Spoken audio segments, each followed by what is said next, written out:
आज है 29 अप्रैल 2026 दिन बुधवार। नमस्कार, जय जोहार। चलिए देखते हैं छत्तीसगढ़ की 25 फटाफट बड़ी खबरों को। लेकिन इससे पहले आप वीडियो को कहां से देख रहे हैं, कमेंट बॉक्स में बताना बिल्कुल ना भूलें। छत्तीसगढ़ हाईकोर्ट में 18 मई से 12 जून तक ग्रीष्मकालीन अवकाश घोषित। छत्तीसगढ़ हाईकोर्ट में 18 मई से 12 जून तक ग्रीष्मकालीन अवकाश घोषित किया गया। इस संबंध में आधिकारिक नोटिफिकेशन जारी कर दिया गया। अवकाश अवधि के दौरान अत्यावश्यक मामलों की सुनवाई के लिए अवकाशकालीन बेंच कार्य करेगी। नियमित मामलों की सुनवाई अवकाश के बाद पुनः शुरू होगी। अधिवक्ता और पक्षकारों को अपने मामलों की तिथि के अनुसार तैयारी करने की सलाह दी गई।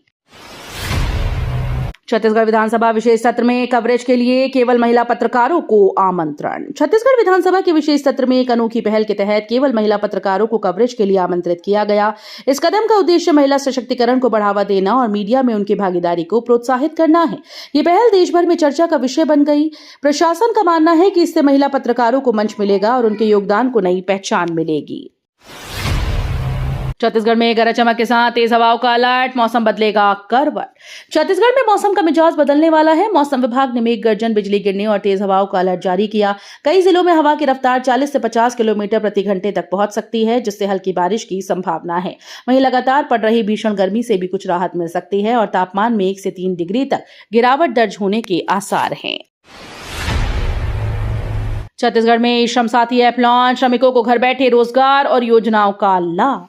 छत्तीसगढ़ में श्रमिकों की सुविधा के लिए ई श्रम साथी ऐप लॉन्च किया गया। इस ऐप के जरिए मजदूरों को घर बैठे रोजगार की जानकारी और सरकारी योजनाओं का लाभ मिलेगा। ऐप पर पंजीकरण कर श्रमिक अपनी प्रोफाइल बना सकेंगे और उपलब्ध काम के अवसर देख पाएंगे। सरकार का उद्देश्य असंगठित क्षेत्र के कामगारों को डिजिटल प्लेटफॉर्म से जोड़ना है।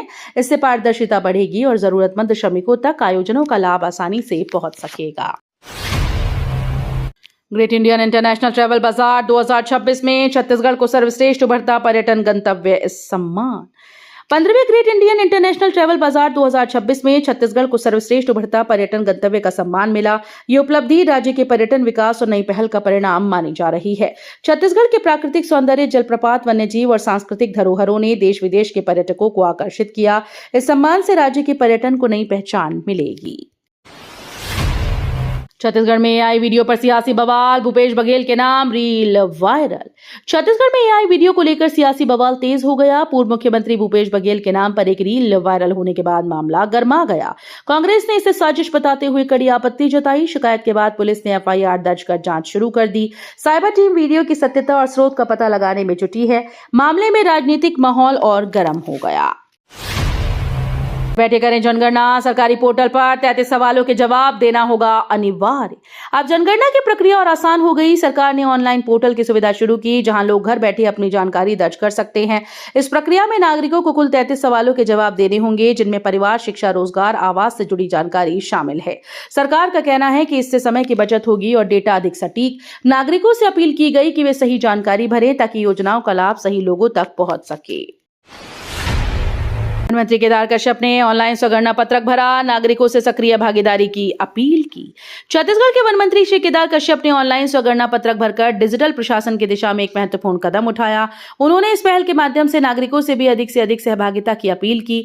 मंत्री ने कहा कि ऑनलाइन प्रक्रिया से पारदर्शिता और कार्यों में तेजी आएगी। उन्होंने लोगों को सरकारी योजनाओं और सर्वे प्रक्रियाओं में सक्रिय रूप से जुड़ने के लिए प्रेरित किया। राज्यपाल रमेन डेका ने ब्लॉक स्तरीय अधिकारियों की समीक्षा बैठक में दिए महत्वपूर्ण निर्देश। राज्यपाल रमेन डेका ने ब्लॉक स्तरीय प्रशासनिक अधिकारियों की समीक्षा बैठक लेकर विकास कार्यों की प्रगति की विस्तार से जानकारी ली। बैठक में उन्होंने योजनाओं के क्रियान्वयन में पारदर्शिता, समयबद्धता और जवाबदेही सुनिश्चित करने के निर्देश दिए। राज्यपाल ने कहा कि शासन की जन कल्याणकारी योजनाओं का लाभ अंतिम व्यक्ति तक पहुंचे, ये प्रशासन की प्राथमिक जिम्मेदारी है। उन्होंने अधिकारियों को क्षेत्रीय समस्याओं के त्वरित समाधान और जनसंपर्क को मजबूत करने पर विशेष जोर देने को कहा। मुख्यमंत्री विजय शर्मा के प्रयासों से गन्ना किसानों को 13.80 करोड़ की राशि जारी। छत्तीसगढ़ में गन्ना किसानों के हित में बड़ी राहत देते हुए उप मुख्यमंत्री श्री विजय शर्मा के विशेष प्रयासों से 13.80 करोड़ रुपए की राशि जारी की गई। ये राशि किसानों को उनके गन्ना उत्पादन का समय पर भुगतान सुनिश्चित करने के उद्देश्य से दी गई। इससे हजारों गन्ना उत्पादक किसानों को आर्थिक संबल मिलेगा और उनके लंबित भुगतान संबंधी समस्याओं का समाधान होगा। छत्तीसगढ़ में वरिष्ठ नागरिकों के लिए मजबूत सामाजिक सुरक्षा तंत्र, पेंशन और स्वास्थ्य सेवाएं सशक्त। छत्तीसगढ़ में वरिष्ठ नागरिकों के लिए सामाजिक सुरक्षा व्यवस्था को लगातार मजबूत किया जा रहा है। राज्य सरकार वृद्धावस्था पेंशन योजना के माध्यम से लाखों बुजुर्गों को आर्थिक सहायता प्रदान कर रही है। इसके साथ ही निराश्रित वृद्धों के लिए आश्रय गृह और देखभाल केंद्रों का विस्तार किया गया। आयुष्मान भारत योजना से वरिष्ठ नागरिकों को निःशुल्क स्वास्थ्य सुविधाएं मिल रही हैं। ग्रामीण क्षेत्रों में मोबाइल मेडिकल यूनिट और स्वास्थ्य शिविर भी नियमित रूप से लगाए जा रहे हैं। छत्तीसगढ़ में धर्मांतरण विवाद पर बवाल, गांव वालों ने की पास्टर दंपति की पिटाई। छत्तीसगढ़ में कथित धर्मांतरण के मामले को लेकर एक बार फिर से तनाव की स्थिति बन गई। एक गांव में पास्टर और उसकी पत्नी पर ग्रामीणों ने मारपीट करने का आरोप लगाया। घटना का वीडियो सोशल मीडिया पर वायरल हो गया, जिसमें भीड़ के द्वारा दंपति के साथ हाथापाई होती दिख रही है। मामला सामने आने के बाद प्रशासन ने जांच शुरू कर दी। पुलिस दोनों पक्षों के बयान दर्ज कर रही है। पावर प्लांट ब्लास्ट पर वेदांत चेयरमैन का बयान, संचालन जिम्मेदारी एनजीएसएल पर डाली। अनिल अग्रवाल ने छत्तीसगढ़ पावर प्लांट ब्लास्ट पर चुप्पी तोड़ते हुए कहा कि एथेना प्लांट के संचालन और रखरखाव की पूरी जिम्मेदारी एनजीएसएल को दी गई थी। उन्होंने सोशल मीडिया पोस्ट के जरिए स्पष्ट किया कि कंपनी ने तय प्रक्रिया के तहत कार्य सौंपा था। इस बयान के बाद हादसे की जिम्मेदारी को लेकर नई बहस शुरू हो गई। मामले में जांच जारी है और संबंधित एजेंसी इस कारणों की पड़ताल कर रही हैं। भारतीय वायुसेना में ग्रुप सी भर्ती, 10वीं 12वीं पास युवाओं के लिए मौका। भारतीय वायुसेना में ग्रुप सी पदों पर भर्ती निकली है, जो 10वीं और 12वीं पास युवाओं के लिए सुनहरा अवसर है। इन पदों में क्लर्क, कुक, स्टोर कीपर सहित कई भूमिकाएं शामिल हैं। उम्मीदवार निर्धारित प्रक्रिया के तहत आवेदन कर सकते हैं। चयन प्रक्रिया में लिखित परीक्षा और कौशल परीक्षण शामिल हो सकता है। इच्छुक अभ्यर्थियों को समय सीमा से पहले आवेदन कर सभी जरूरी दस्तावेज जमा करने की सलाह दी गई। सरकारी कर्मचारियों के लिए हेलमेट और सीट बेल्ट अनिवार्य, नियम तोड़ने पर कार्रवाई तय। सरकारी कर्मचारियों के लिए सड़क सुरक्षा को लेकर नया नियम लागू कर दिया गया, जिसके तहत 2 पहिया वाहन चलाते समय हेलमेट और 4 पहिया में सीट बेल्ट पहनना अनिवार्य होगा। नियमों का उल्लंघन करने पर सख्त कार्रवाई की जाएगी। इस पहल का उद्देश्य दुर्घटनाओं में कमी लाना और कर्मचारियों में सुरक्षा के प्रति जागरूकता बढ़ाना है। विभागों को निर्देश दिए गए कि वे अपने कर्मचारियों को नियमों का पालन सुनिश्चित कराएं और नियमित निगरानी रखें।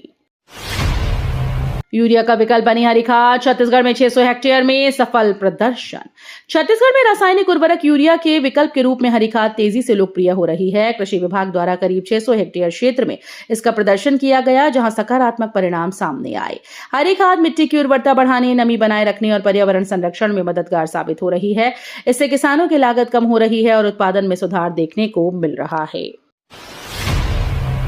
6 गायों से शुरू सफर, 25 उन्नत पशुओं के साथ सफल डेयरी किसान बने ललित यादव। छत्तीसगढ़ के ललित यादव ने महज 6 गायों से अपने डेयरी व्यवसाय की शुरुआत की थी। कड़ी मेहनत, सही प्रबंधन और आधुनिक तकनीकों को अपनाकर उन्होंने आज 25 उन्नत नस्ल के पशुओं का बड़ा डेयरी फार्म खड़ा कर लिया। उनका ये सफर न केवल आर्थिक सफलता की कहानी है, बल्कि अन्य किसानों के लिए प्रेरणा भी है। ललित अब दूध उत्पादन के साथ साथ रोजगार के अवसर भी पैदा कर रहे हैं और क्षेत्र में मिसाल बन चुके हैं। गांजा छापे के दौरान पुलिस की बुलेरो फिल्मी अंदाज में लेकर फरार हुआ युवक। गांजा खरीद बिक्री की सूचना पर छापेमारी करने पहुंची पुलिस उस वक्त हैरान रह गई जब एक युवक उनकी ही सरकारी बुलेरो लेकर फरार हो गया। घटना फिल्मी अंदाज में हुई, जहां आरोपी मौके का फायदा उठाकर गाड़ी लेकर भाग निकला। पुलिस ने तुरंत नाकेबंदी कर आरोपी की तलाश शुरू कर दी। आसपास के इलाकों में सघन जांच अभियान चलाया जा रहा है। अधिकारियों का कहना है कि जल्द ही आरोपी को गिरफ्तार कर लिया जाएगा। ट्रेन की भीड़ का फायदा, दुर्ग स्टेशन पर फर्जी एमएसटी टिकट गिरोह का भांडाफोड़। दुर्ग रेलवे स्टेशन पर ट्रेन की भारी भीड़ का फायदा उठाते हुए फर्जी एमएसटी टिकट बनाने वाले गिरोह का भांडाफोड़ किया गया। रेलवे और पुलिस की संयुक्त कार्रवाई में आरोपियों को पकड़ा गया। जांच में सामने आया कि गिरोह नकली मासिक सीजन टिकट बनाकर यात्रियों को बेच रहा था। इससे रेलवे को आर्थिक नुकसान हो रहा था। म्यूल खातों से 50 लाख की ठगी, 14 गिरफ्तार। राजनांदगांव में संगठित नेटवर्क का बड़ा खुलासा। राजनांदगांव में म्यूल खातों के जरिए 50 लाख रुपए की ठगी का मामला सामने आया। पुलिस ने इस संगठित नेटवर्क का खुलासा करते हुए 14 आरोपियों को गिरफ्तार किया। आरोप है कि कई बैंकों के खातों का दुरुपयोग कर ठगी को अंजाम दिया गया। जांच में सामने आया कि आरोपियों ने फर्जी दस्तावेजों के सहारे खाते खुलवाए और रकम ट्रांसफर की। पुलिस अब गिरोह के अन्य सदस्यों की तलाश में जुटी है और पूरे नेटवर्क की कड़ियां जोड़ रही है। धमतरी सीता नदी टाइगर रिजर्व में 15 सालों में 1 लाख पेड़ों की अवैध कटाई, 166 केस दर्ज। धमतरी के सीता नदी टाइगर रिजर्व क्षेत्र से चौंकाने वाला खुलासा हुआ, जहां पिछले 15 वर्षों में करीब 1 लाख पेड़ों की अवैध कटाई की गई। इस मामले में अब तक 166 लोगों के खिलाफ केस दर्ज किए गए। वन विभाग और प्रशासन ने संयुक्त कार्रवाई करते हुए जांच तेज कर दी। अधिकारियों का कहना है कि जंगलों की सुरक्षा को लेकर सख्ती बढ़ाई जाएगी और दोषियों पर कड़ी कार्रवाई की जाएगी। रायपुर में पूर्व विधायक के बेटे ने घर में फांसी लगाकर की आत्महत्या। रायपुर से एक दुखद खबर सामने आई, जहां पूर्व विधायक के बेटे ने घर में फांसी लगाकर आत्महत्या कर डाली। शुरुआती जानकारी के मुताबिक पत्नी से रिश्तों में चल रहा तनाव इस कदम की वजह माना जा रहा है। घटना की सूचना मिलते ही पुलिस मौके पर पहुंची और जांच शुरू कर दी। शव को पोस्टमार्टम के लिए भेज दिया गया। पुलिस आसपास के लोगों और परिवार के सदस्यों से पूछताछ कर रही है। भारतमाला मुआवजा घोटाला, पूर्व मंत्री के रिश्तेदार ने एक जमीन का 2 बार लिया मुआवजा। भारतमाला परियोजना में मुआवजा घोटाले का बड़ा मामला सामने आया। आरोप है कि पूर्व मंत्री के एक रिश्तेदार ने एक ही जमीन के लिए 2 बार मुआवजा हासिल किया। इस खुलासे के बाद प्रशासन में हड़कंप मच गया। जांच एजेंसीज ने दस्तावेजों की पड़ताल शुरू कर दी और संबंधित अधिकारियों की भूमिका भी जांच के दायरे में है। सरकार ने मामले में सख्त कार्रवाई के संकेत दिए। छत्तीसगढ़ के मल्हार में 1500 साल पुराना ताम्रपत्र मिला, वजन 3.5 किलो। छत्तीसगढ़ के मल्हार क्षेत्र में लगभग 1500 साल पुराना ताम्रपत्र मिला, जिसका वजन करीब 3.5 किलो बताया जा रहा है।